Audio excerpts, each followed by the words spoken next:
And we are live on Facebook, YouTube, and Twitter. Hello and welcome, Andy and Jared, Cleveland and beyond. He's Andy Billman. I'm Jared Watson, and this podcast is brought to you by Waiting for Next Year. Check them out, original Cleveland sports reporting at waitingfornextyear.com. The Browns are victorious, holding on to a win against Dallas, in Jerry's world, 49-38 against the Cowboys. What a thrilling victory led by Odell Beckham Jr. 5 catches, 81 yards, 2 touchdowns through the air, and 2 rushes for 73 yards. And a touchdown rushing touchdown for a total of, there was so much to read here. I'm already just jacking up all the stats because there's got so many. 154 yards total offense for him today, 3 total touchdowns. Myles Garrett had another strip sack. He's a beast with that. That's like his new thing. Expect one every game. That set the tone for the first half for the Browns. And then the second half got a little scary. It's all good, though. The Browns are 3-1 for the first time since 2001. And Andy, here's one real quick stat before you jump in here. The last 2 teams to score 49 points against the Cowboys, 49 or more points against the Cowboys, went on to reach the Super Bowl. 2004 Eagles, 2019 Broncos. So you're saying there's a chance. You're going to laugh at this. We're going to do this live. I cannot fucking for the life of me get this video to go on FNY. So if you can do that, that'd be great. All right, let me see if I can do that. Go for it. So great win. Great win. I'm trying to hark back in like the Bills victory when Dawson made all those kicks. The great victory in New York with Jamal Lewis running all over the Jets was a great one recently. The great win in Pittsburgh, which was rare. That happened years ago. It seems like now. Of course, run, William, run. This fits right in this mold, folks. This all fits. This is the new Browns in 99 to today. This was one of the best victories I can remember and a handful in the last 20 years. Those wins come to mind. I actually think all this is getting topped by this because of how much promise and hope is in these teams. I think in those other teams is more wishful thinking and just waiting and just sitting there and like twiddling your thumbs. And this kind of stuff here, this is for real legit stuff. And again, it started with the strip sack from Garrett that changed the whole perplexion of this game. And then the other big thing I wanted to say in this game that I thought was so great to see, the Browns, when Chubb went out of the game, how many times in the past would the team have a fold moment, would go away, looked like, the team would just sit and wilt, and that team fought. Dearness Johnson had a wonderful game. Mm-hmm. The guy I always crap on, Hilliard, had a wonderful game. He made big plays late too. Landry, every time Landry caught the ball was a big play. Every time was a big play in that game. Again, Myles Garrett he's Lawrence Taylor in the flesh. This is Lawrence Taylor making big plays, making plays for victory, and it just hits all the marks. But the biggest thing in this game, though, again, to see the Browns respond after Chubb comes out of this game, there have been so many times, El Faldo, walk away, all that kind of stuff, and OBJ had the game of his career. He had the game of his career. It is great to see. He's come full circle. It's exciting. This is one of those moments. If you're not excited as a fan, I don't know when you're ever going to be excited. It doesn't mean anything more than that. This team we'll get to some of the quotes the team's already talking about next roundup. They're not even really thinking too much about this victory. You can tell. Mayfield, I'll get to one of the comments already. Mayfield, I love this one. We are learning that we are efficient when we need to be, Mayfield said. Here's the second quote. We just have to be more consistent. I think that is the biggest takeaway from today. We scored a lot of points, but we left a lot out there, and I truly believe that, end quote. Folks, last year, Mayfield, I said this last week, and I'm seeing it here. Last year, that would have been like Super Bowl type stuff, splashing quotes, I'm cool, everybody else is not. This guy, I'm going to keep harping on this. This team every week is starting to get better week to week to week, and it's not big. It's small increments. And 6 is not a Pro Bowl Hall of Fame thing yet. But you know what? Every week he's getting better. Even his stats this week aren't sexy, but he's getting better each week. It's small increments. It's getting exciting. Jared, it's great to see. It's great to see. There were a couple of passes, a couple of errant passes that I really did get me. You're right, but he still is in that zone of accuracy of between 60 and 70%. He's still making the passes when he needs to make them for the most part. I wish he would have connected with Hooper on the one he overthrew him. That would have been nice. That would have been big. The pass to then I think he did it twice with Landry. Those outs. those quick out routes. Landry Right there to get those big routes. first downs. They were And those were converting their needles. third downs. Look, it was offensively, the Browns were doing everything they needed to do today. And that next man up thing, it actually worked for the Browns today. It's legitimate. When we're talking about those two running backs coming in and picking up, because you know that Hunt's got the groin issue and Chubb's out, and those guys did what they needed to do. They did what they needed to do, which goes right back to what I said early on about what could possibly be the big turn of events here for the Browns. And when you're going to know it happens, it's coaching. It's coaching. Because we see guys that look like shit here and then go elsewhere and play great. They look like shit here and then go elsewhere and play great. Now those guys who would normally play like shit are playing up another notch. They're up another level. They're ready for the challenge. They're ready to come in. So D'Ernest Johnson's tough runs late. D'Ernest Johnson, great. Really big runs late in this game. What you saw from Denzel Ward closing the game out was wonderful to see. Everybody knew the role. Yeah. Everybody made plays in big spots. Yeah, it was downhill sliding a little bit. And yes, you hope Chubb's okay. All that to be said, though, those big throws to Landry were big plays. And it looked sketchy, but you know what?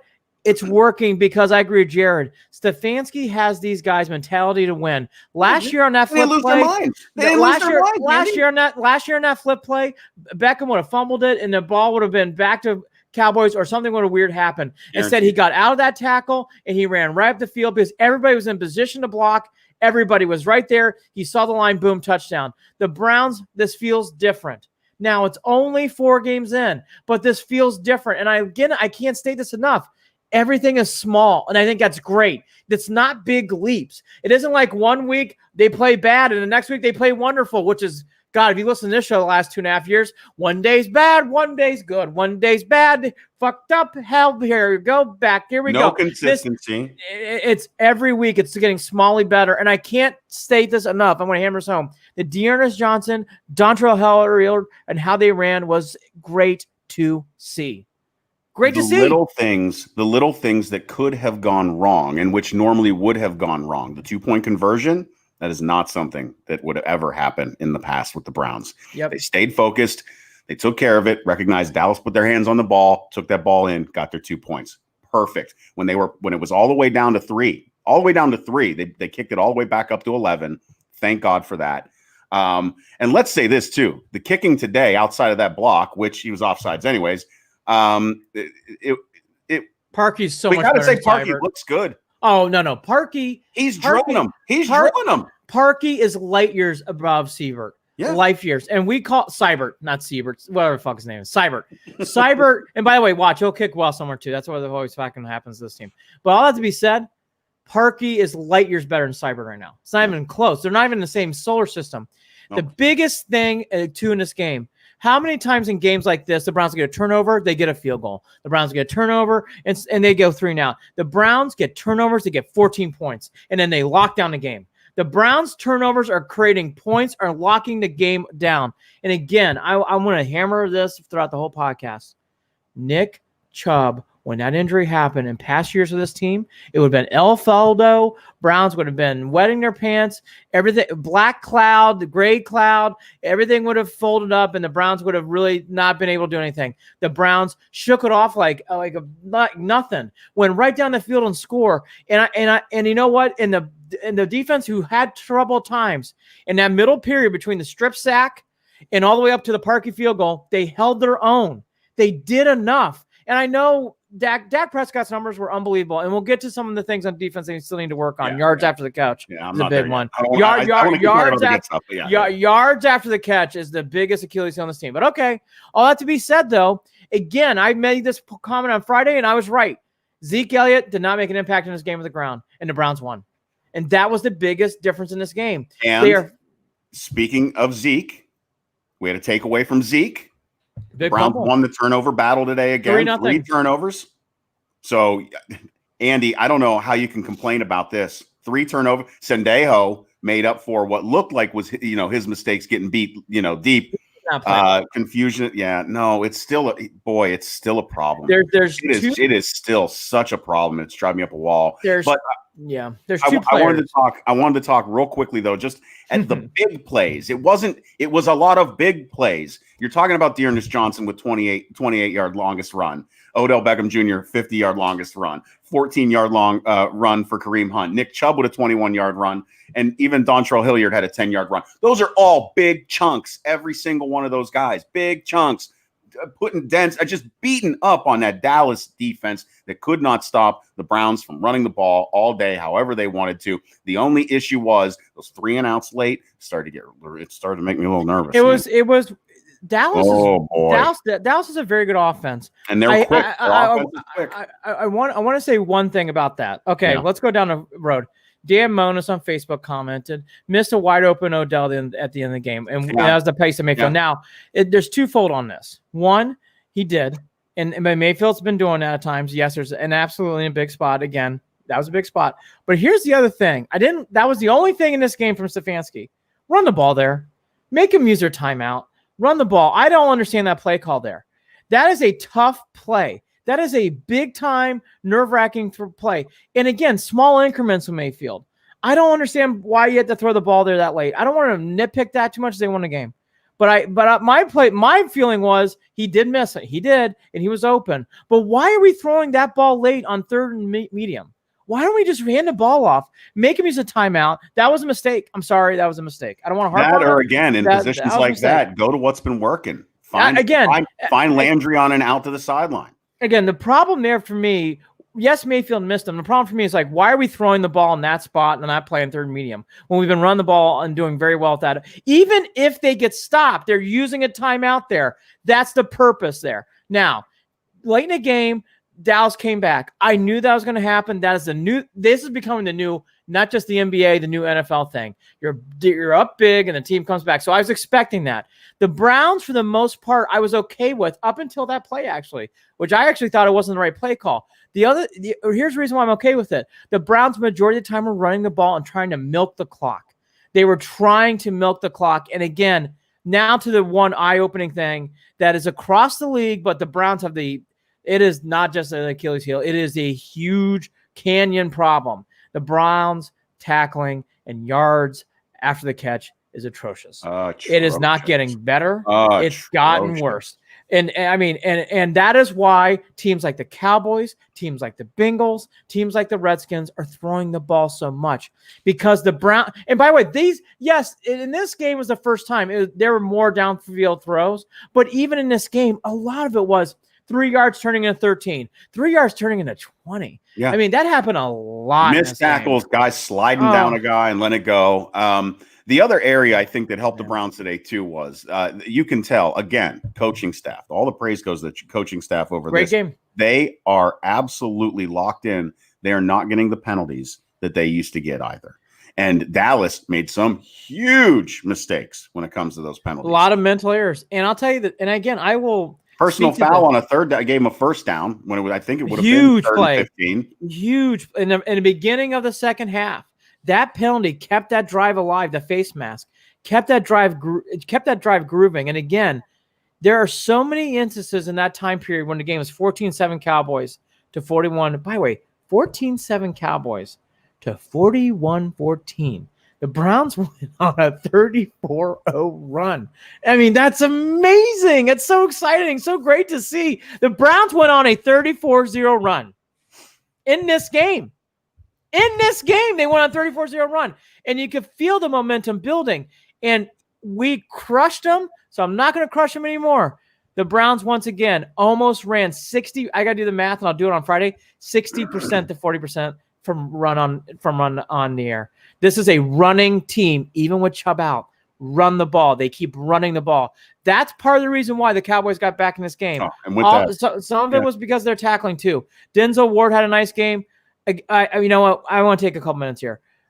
What Beckham has done these last 2 games is great to see. And we mentioned Garrett, and we mentioned Kareem Hunt. He had another big game. Hooper had his breakout game. This is the first time you can feel Hooper's presence. All right, here's another guy I've been shitting on forever. And he actually didn't play great, but I saw him today. I saw Olivier Vernon make plays. Yeah. I saw him actually move around the screen. Now, did he play great? No, but I actually saw him make plays. When there was a turnover there with Myles Garrett, Vernon actually got around his guy. I had to rewind it. I was like, oh my God, is that Vernon? So guys like that, Dontrell Hilliard, great job. He first time I felt his impact in a positive way. Just an all-the-way team victory. And Jared, here's the great thing. Now they set themselves up for the Colts and for the Steelers and Pitt. And these two games, which are huge, now aren't life and death because you're 3-1. Right. Now you go into those games feeling you gotta, not a lot because the AFC's loaded, but you have a thin pad, which is great. Let's be for the real Browns. about that. That NFC East is atrocious. Bad. Atrocious. Cowboys are by far the best still team. in first place. Well, the Cowboys are an enigma. And if I were a Cowboy fan, I'd be very, very frustrated because the Cowboys are the reverse of what the Browns are this year. The Cowboys remind me of the Browns last year, where it's like you see a lot of talent. CeeDee Lamb's a really, really good player. CeeDee Lamb is very Zeke's a really good. Dak Prescott's playing unbelievable football. Yes. He is really, really playing well. That kid Schultz is going to be a star. Well, this is the thing, Andy. Players. That's the thing. They have the players, and when their defense was when we were not getting a first down conversion in that fourth quarter, when we were not able to get a first down, and we were giving the ball right back to Dallas on those 3 and outs. Right. That's step 1 to a disaster. Step 2 to the disaster was that defense. You rely on that defensive line to contain. You rely on them to make a big play. You rely on them to be able to do what they need to do to keep Dak from doing what he was able to do. They were gassed. They were tired. So who are you relying on then? Who are you relying on then? You are relying on the guys, the weakest spots in that defense. And those guys weren't making the tackles. No, they weren't. They weren't stopping Dak from doing. I mean, Dak did whatever he wanted. Dak threw that one pass in between Sendeo and was it Terrence Mitch? I can't remember. Put him on 14-7. It was a wonderful pass. Wonderful. By the way, nothing you can do. And there was the ability to do that to this Browns defense is really frustrating. It really is. There are times where I'm wishing there were times today where they went for the ball and they should have been going for making the tackle.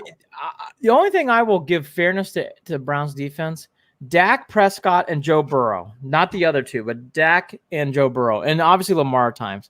But Burrow and Dak were making plays where it's like, I felt like that play is a great example. What the fuck are you supposed to do? I mean, when Cooper caught that touchdown on that play, and basically Zendejo and I think it was Ward almost knocked into each other. Yeah, they said on a broadcast they threaded the needle. I mean, there's nowhere else for that ball to go. I mean, there were several passes, and by the way, now there are several passes in that game. I want to get to 6. Mayfield had those passes in this game for the first time all year. The 2 to Landry you referenced were darts, absolute BBs, bang, beautiful. Bang, big plays, bang, right there. Here was the big. I marked this down. And I want to talk to you about this. When the Browns were down 14-7 and they were driving, Mayfield, no one open, ended up throwing the ball out. But you know what he did in that play for the first time I saw, and I recognized it, and I made sure to write it down?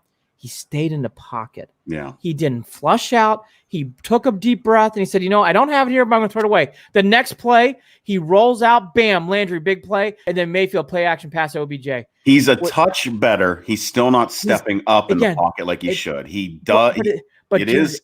It's getting smooth. It is. Every week it gets like I didn't see that last week, but I saw that this week, and I keep saying, I'm like, it's not all there at once. But I am seeing small increment victories for 6. It's really good. And I'm glad they said this on the Fox broadcast. He is not playing Pro Bowl type stuff. We know that with his numbers. However, he is getting better week to week, and he's winning the game. And there was no turnovers again. Take care of the ball. None. And by the way, this was the first game, and I can't remember when. Nothing close. Did Bernie still have that record, or did Bernie lose that record? Did I Peyton forget? Manning pass him? I think he had I think the record for. I think maybe it was Peyton. Most passes. Is Brady or is either Brady or Peyton? I maybe can't remember which Brady. one. But EJ Scolata on EJ Scolota. You can call me Bill Mon if you want. I mispronounce names generally in the show. I believe someone once said keys to today's victory: run the ball, to be our partner. Yeah. Again, Not only that, running the ball with Dearness Johnson, Dontrell Hilliard, I'm probably going to repeat it 10 more times. It is so exciting to see. They had 300 plus yards in this game. Andy, again, it's coaching. There's not a chance in hell. There's not a chance in hell that any prior regime would have had that you would have seen Dontrell Hilliard come in or Dearness Johnson, and you would have said, "Oh, we're going to be okay." When they came in today, I was like, "Wait a minute. I don't know about this. I don't know how I feel about this." I'm sure all of us felt that way. But by the way, Sandejo did not have a good game. We know that. But can we give him credit for the Zeke fumbles? He did cause a strip. Yeah. He made a nice play there. Yeah, absolutely. Just saying. I'm glad. Hey, and can we also say this too? Hey, Kevin Stefanski has the same amount of wins with the Browns in 1/10 the games that Hugh Jackson played. He had 3 and 40, right? Was it 3 wins in 40 games, something like that? It's getting exciting early. Yeah. And the nice thing about this, and I know this is sounds like an oxymoron, the AFC, from what I've seen in 4 weeks in, and it could change, is far better than the NFC. So because of that, it's a lot harder of a road. But there's some things that are good. There's other challenges. All these teams are going to start beating off each other. But in the division alone, the North, the Steelers and the Ravens, we know are both very good. We know even with what's going on with COVID, the Tennessee Titans are very good. The Patriots are still the Patriots, even with what's going on with Cam Newton. It'll be interesting to see how they do this week. The Bills are the destroyer, brother. He'll handle the Chiefs. Don't even worry about it.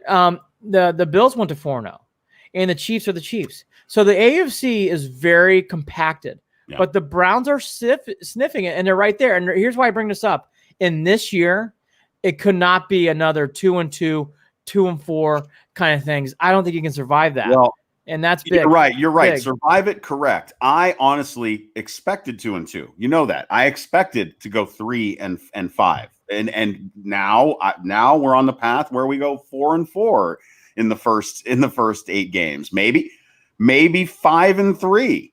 That's in play. Look, I'm not going to get my hopes up. I know. Oh, come on. Isn't it fun to give our hopes up? We're playing just the Steelers, and you never know if the Bengals are going to steal one. There's certain. All right. Well, we got this. We're going all the way. I just didn't expect to stand at 3-1 right now. 15-1. Did not expect 15-1. Oh my goodness. Look. Super Browns. Look, long ways to go. Now to some nitpicky things. Yeah. And this one is the one that is the worst, and it's nothing to nitpick. You just hope for the best. Even with Dearness Johnson and Kareem Hunt, who had a big day, and Hilliard when he ran well, you really do hope Nick Chubb's injury is just something where it's a couple games, maybe a game here and there. I watched the replay again. I guess I did actually see him tap his knee immediately as soon as he went down. But I've learned this, and I don't know how Jared feels with knee injuries or anything like that. I've seen guys walk off the field and then they're out for the year, and I've seen guys being carried and crutched off and they come back. So until that MRI happens, you just don't know. Right. And what you're hoping is it's not some terrible tear in the meniscus or anything like that, but being able to see Nick get up and walk off the field, and he was putting weight on that leg. He was limping. He was putting weight down. You can really just hope that it's a little bit of a tweak from the way that he got rolled up on. The way he was rolled up on, it looked like it was an ankle. But it turned out the way that he got tweaked on his way down, it was his knee. Andy, I'm nervous about it, but I also I feel better after seeing what the Browns were able to do, still running the ball, not changing their game plan, going downhill. Again, it's not hovering. In past years, this kind of injury would hover over the season, would hover over usually a couple of weeks. Not just in game. We're talking about it as an afterthought, and that's big. The other big things here in this team that is to work on is this tackling issue. Every team now is going to do the same thing. Mm-hmm. If you pass the ball within 3 to 5 yards, you're going to get 10 or 12 or more. And folks, throw a rock in this game. There are so many examples of when that happened that it's hard to really choose any of them. I'm actually going to put another guy in notice. I know people want Sandejo, and that's fair. He did not play well. Is outside that fumble strip. The days of talkie for me are getting very, very, very frustrating. Yeah. Agreed. I don't see it. I'm not excited by it. I just don't. He's in the play at times. He doesn't. He had an interception in that, and almost didn't, but didn't get it. Outside of Ward, again, Vernon played better. He still played average, but at least you saw him. Richardson, my God, hopefully he's okay. That guy went hard in this game. It's only his first game back. Wilson, you didn't see him, didn't feel his presence in this game. First time all year, Ogunjobi really didn't do much. Didn't really feel him. But, beyond Denzel Ward, the secondary, and again, linebackers. I mean, Terrence Mitchell has not played terribly this year. I played okay. Yeah. Played okay. And by the way, I'm not hopeful for much for Greedy. So I kind of realize that. I just am hoping more from the Mac Wilsons. BJ Goodson has played better at times, so he just had one of those games. I mean, again, BJ Goodson, you saw him a lot running around against Washington. You didn't feel his presence at all in this game. And again, Taki, he's in the screen, but I just don't feel like he's playing well. I don't know how else to say it. He doesn't look like he's in position, and Sandejo is obvious. I mean, there is something and this is where it goes to Joe Woods and Stefanski. There is some kind of miscommunication breakdown going on with the secondary and this linebacking crew, and it's happening weekly. And it's not just on the players. Woods and Stefanski need to get in there and need to start implementing something and some sort of game plan, because there's too many times where there's falter stuff going on.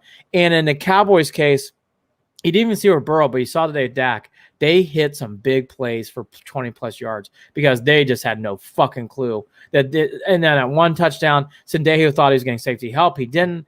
And again, it happens frequently. And I'm watching this game, and I watched a little bit of it again already. It's eye-gouging sore. I mean, they have some communication errors. Has it gotten better? I would say yes, but it couldn't have gotten worse because it was really bad. Well, what's saving them is the fact that they're getting the turnovers on defense. And when you're getting turnovers and the Browns are using that and putting points on the board. The Browns, I believe, have the most points scored on turnovers this season out of any team in the NFL. No, they do. And I'll even go a step further. Myles Garrett is having an LT type season. I mean, these are 3 straight games strip sacks. That's Derek Thomas. That's LT. That's what you're talking about. It's crazy that as bad as the Browns defense has been at times, that him and Ward, Garrett so far, but Ward today, they had superstar quality guys. Just a couple of them, not a lot, just a couple of them that will save that team's ass, and have done it now 3 weeks in a row. 3 weeks in a row. 2 weeks, Garrett shut it down. This week, Ward shut it down. Yeah, I did. Locked it down. Lockadini. If they can stay laser focused and make these plays, Andy, they're going to keep pulling these wins down. I mean, and you know that. Beyond everything, beyond them blowing the big lead that they had, beyond it getting closer than it ever should have been, there is no taking away from the fact that they took their asses down to Dallas, walked in there with a desperate Dallas team that needed a win today. And won by double digits. I mean, they didn't win by 5. They won by double digits. A game that the spread was 4.5 against them. Yeah. Look, the Browns are doing things to get you excited, and it's not bullshit. And let me just state this. The Cowboys have done this against the Rams and against the Seahawks as well. This is a good team, okay? They are having some big issues on defense. And by the way, that is Dallas's problems, not this podcast problems. Right. Fuck them. Good luck. Take care. But to what Jared's saying, this offense is legit. And I mean, unless something drastically changes, Dak is on his way to go to Pro Bowl. He is playing really, really, really well. And that's what gives this hope. Sharp. The Browns have played 4 games, and in 3 of them, Jackson, Burrow, and Prescott, they played against 3 quarterbacks. The Haskins stunk. But everybody else has played good quarterbacks who played well in those games, and they've won 2 out of 3. That's pretty fucking good.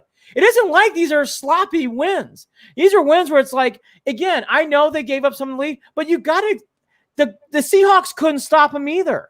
it isn't. Some of it's got to be expected. That's why some of it is. It's just how these sports runs go. Don't crap on that too much. Really, honestly, don't crap on it too much. They made enough plays. Beckham won the game. You take it and you get out of there. Look at what it takes. Look at what it takes to get a team to calm down, to focus, and to reel it back in, and to get the points when it needs to happen. Yeah. Oh my God, that boy, oh boy, oh boy. Again, execution. Again, this goes to coaching once again. They in other years would have never been able to execute the Landry to Beckham. There'd have been a holding call. Something would have pulled it back. They would have had some turnover. There would have been a holding or a block in the back on that Odell Beckham Jr. 50-yard run for the touchdown. Strip, fumble. I mean, there are so many times in these games. So what Jared's alluding to, and Jared's right. Let's punch this. In the past years, strip sack, 6 and out and a punt. You know, something weird where it's like we get a field goal, or you know what, we get in field goal range, and then you know Seibert misses or Zane Gonzalez misses, and you know all momentum's lost, and that's not happening right now on this team. Well, look how they even came out into the second half and scored so quick too. And by the way, took control of the game. And again, I know the lead was a little bit lost, and that's frustrating. But the Cowboys did that to the Seahawks. The Cowboys did that to the Rams. They're a good offensive. They're a very good offensive team. And the Browns did enough to win the game. Actually, I think that was fine. You got to expect Dallas is desperate. Dallas needed that game. Jared hit all the points. We talked about him here on Friday. Dallas is now 1-3, about ready to play the 0-4 Giants. Desperate game, desperate times. Again, another podcast. Fuck them. Good luck. Peace out. The Browns are doing what's doing right. They're making good plays. And what's good for them, I know it's not fun for us, but it's good for them. The Colts are 3-1. They won again today in Chicago. They're next. And then we all know we go to that dreaded fucking Ketchup Stadium after that to play Pitt. So all these games coming up are not breathers. You got to keep going. You got to push through. And Jared hit another point. I was going to say the same thing. The NFC East sucks, finally. By the way, fuck them. They need to stink. And you know what? You're playing them. Take advantage of those wins. And you know what? Later in the year, you got to beat Philly and you got to beat New York. You got to win those games late.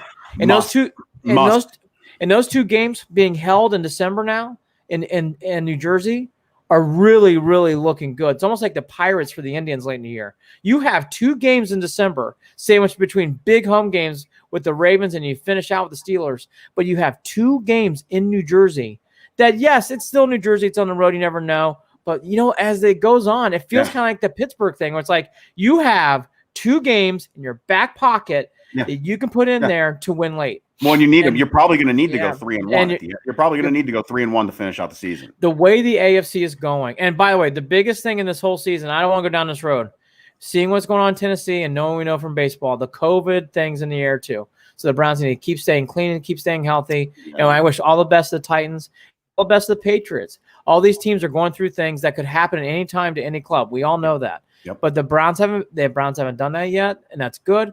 Hopefully that continues because that can derail season quickly. I feel for the Titans because what's going on in that organization has got to be difficult. That team's 3-0. By the way, they're supposed to play Pittsburgh this week. So to not even have that opportunity can derail quickly, but the Browns aren't there. That's someone else's problem, not ours. They keep marching on. And again, Colts, they're 3-0, winnable game. Rivers is old. You should win that game. They have not been overblowingly well. You should win that game. And, you know, Pitt's Pitt. That's going to be a very, very tough game. And, you know, there'd be nothing fucking more in Cleveland and beyond to be 4-1, talking on Evergreen podcasting about how big of a game that is in 2 weeks. That'd be so much fucking fun. Andy, I don't know. Is this fool's gold? Are we getting sucked in here? No. Nope. It's gradual continuation. Gradual continuation. I will get to EJ's call. We'll do a wrap up on the Lakers. This is gradual continuation of positivity. I think so too. Winning breeds winning.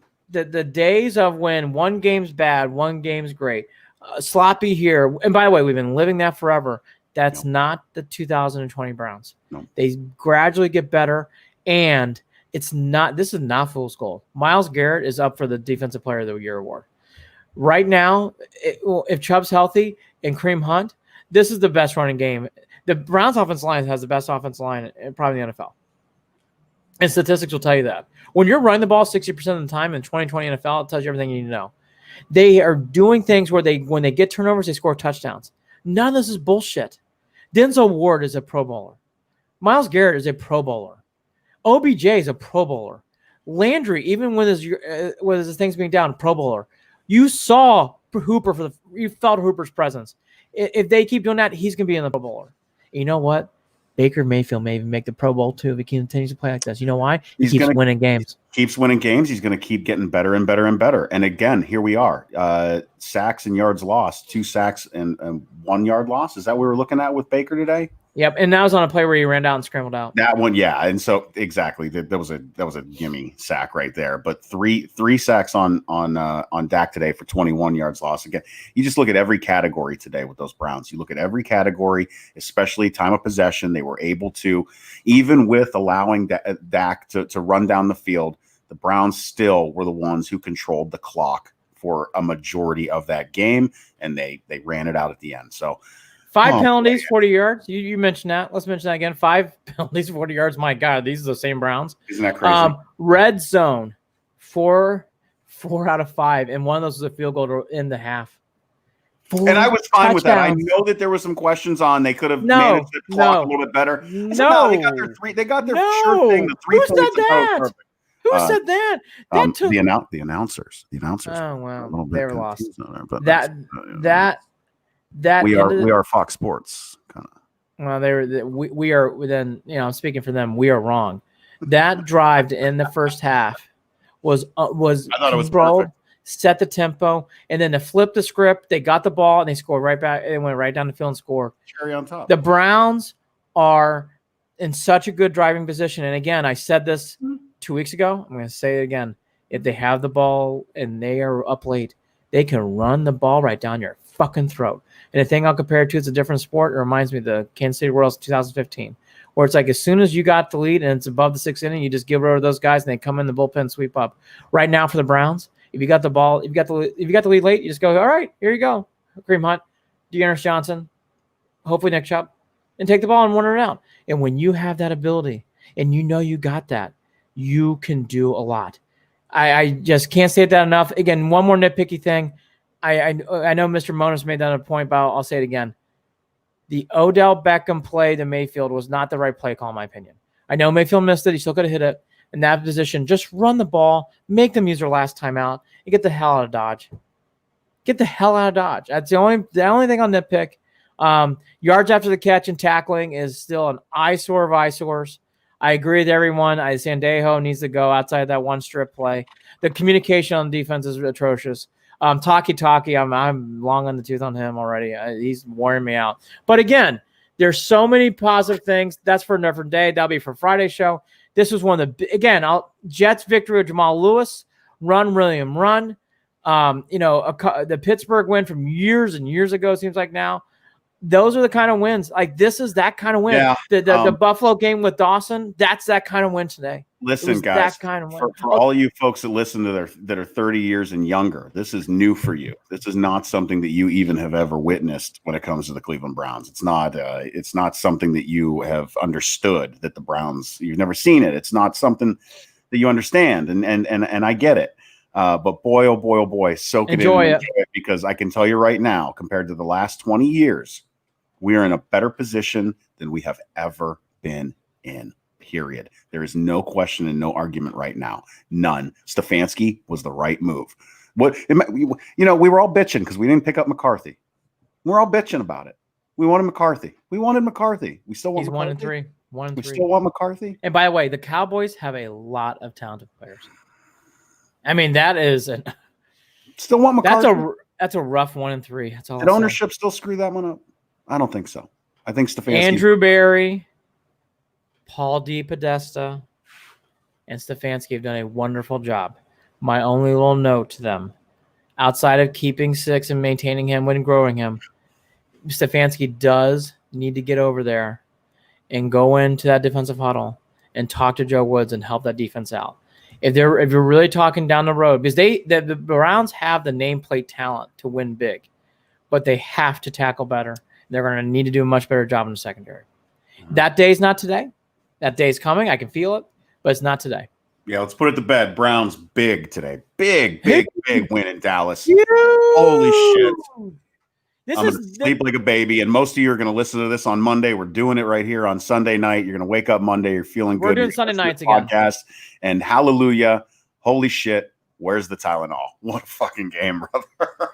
So on Friday, we'll talk about the winning streak as they try to make it now. It's going to be 4 in a row going against Indy. That will be exciting. We'll talk about that and preview that. We're getting closer to the Buckeyes starting to play. I bet you by then we will be talking about how the Lakers have won another championship. Yeah. The only thing I heard EJ on, I read EJ's comment. Here's one thing that I'll get off subject on. I would keep your eye on the Heat making a couple of these games interesting. I think the Lakers are going to win. Whether it's 4 or 5 or 6 is up to the Heat. The Heat do play and look like they're pissed off. And I think the Heat have enough energy to make these games a little bit more competitive. But game 2 did not feel that way. Game 1 was a joke. By the way, Davis went off in game 2. Yeah. That was like Walton type stuff. I mean, they made the mentions of it during the broadcast, and it's right. I mean, Van Gundy went on, and I couldn't say anymore. Leitner against Kentucky, Leitner only missed like 2 or 3 shots in that game. That's what it was really like. I mean, Davis made everything. But at the same time, don't be surprised if the Lakers sweep. It's there. It's there. No. I'm not saying that. It could be 4, 5, or 6. The Lakers are going to win. Well, it's up to the Heat what they want to do. But I'll stop there because I know people probably don't care. Speaking of which, LeBron sounded like a Browns fan today, even though he's watching. Good, he should. Yeah, watching his Cowboys get their asses kicked. Good. Yeah, EJ, I'm reading it. I'm not surprised. I'm going to watch the Heat game after this. The Heat have a lot of gusto. They're a prideful organization. Yeah. They talked like that even before this game. Not surprised. I think the Heat are going to give a lot more than what they showed. You could see it kind of turning around. Davis just won that game. All that to be said, though, I know what I know. The Lakers are toying with championship. I mean, they're going to win. They don't. It's a big collapse, and that's not going to happen. So make sure you follow us on Facebook, facebook.com/Cleveland and Beyond, on Twitter @CLE and Beyond, and you can shoot us an email at andyandjared@gmail.com. Check out the website, clevelandandbeyond.net. Kaylee's been working her ass off getting that thing ready. I'm going to take a peek at it right after we finish up this show. We are brought to you by Waiting for Next Year. Check them out. Original Cleveland sports reporting at waitingfornextyear.com. Plenty of exciting things, not only for the Browns today, but for this podcast coming up in the very near future. Evergreen podcasts, get ready. Big things happening. I'm very excited about it. I'm very excited too. Final thoughts, Andy. I do have a couple, but I won't take too long. As Jared loves when I take too long at the end, but I'm going to take a little time at the end. Terrible loss for Texas. Terrible loss. All my picks this weekend were fucking shitty, but we'll get into that more on Friday. Please listen to the best Fridays in football. I'm going to start posting clips on Twitter for Cleveland Beyond. Set the Edge will be fun on Wednesday. Check it out here on Cleveland and Beyond Facebook page. Holly Wetzel, myself. And then last final thought is college football this coming weekend. We'll get into it more. This is so off topic. Great college weekend. I know there's no Buckeyes. I know there's no Boilermakers. I know there's no other stuff. But let me just say this. The weekend coming up, Miami, Clemson, Red River rivalry, Bama going to Ole Miss.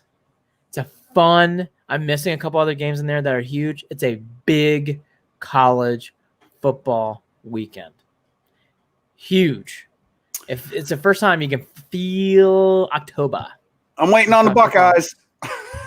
I'll be there watching every I'm waiting on the game. Oh, Florida goes A&M too. And Munn played well in that loss against Bama, even though they got blown out. Munn played well in that game. He's Andy Billman. I'm Jared Watson. Andy and Jared, Cleveland and Beyond. Oh my God, the Browns are 3-1. 3-1. 3-1. 3-1. Who had that after that fucking shit show after Baltimore? Huh? Not me. Not me. Who's 4-0 in picks in the show? This guy. Are you? Well, listen, I'm picking against the Browns again because shit, I forgot. I gotta get the jersey now. I gotta get the jersey. So I'm getting the official jersey. That's what I'm doing. I already told my wife too. I'm sorry, honey, gotta blow money. I made a promise to the fans on Facebook. Any chance you watch any of these baseball playoff games? I'm sorry, what? Any chance? I'm sorry, what? I'll talk to you later.